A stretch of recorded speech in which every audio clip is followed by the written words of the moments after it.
Gipangandama na karon sa NCAA ang face-to-face sporting events alang sa season 97.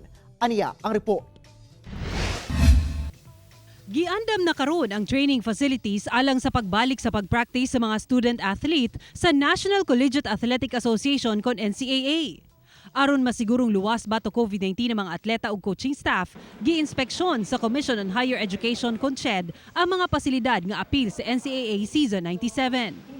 What we are directing is yung stay-in na training. Ang perspective noon ay more of a bubble training. Ang mga atleta, coaching staff ug support team bawal mugawa sa training bubble. Medyo mahirap lang, pero sakripisyo lang kasi kailangan mag-practice eh. Di baling mahigpit, but at least we know that the student athletes are safe. Sa musunod nga mga adlaw, ipagawas na niini ang resulta sa ilang inspeksyon. Hinoon aduna pay panahon ng mga eskwelahan aron mas 100% ang compliance. We're very thankful sa CHED at saka sa DOH for giving us the time to basically improve yung mga existing protocols namin. Importante talaga na we can start already and start training to give our athletes an ample time to prepare.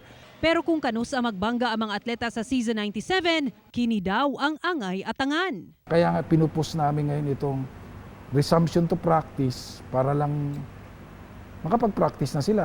May conditioning dapat and practice, siguro 10 weeks at most. We will comply with any issuances of the government respect to or in relation to the measures that we should undertake for the protection against the Omicron variant. Ang Kapuso Network ang official media partner sa NCAA. Ako si Sarah Hilomen Velasco para sa One Mindanao.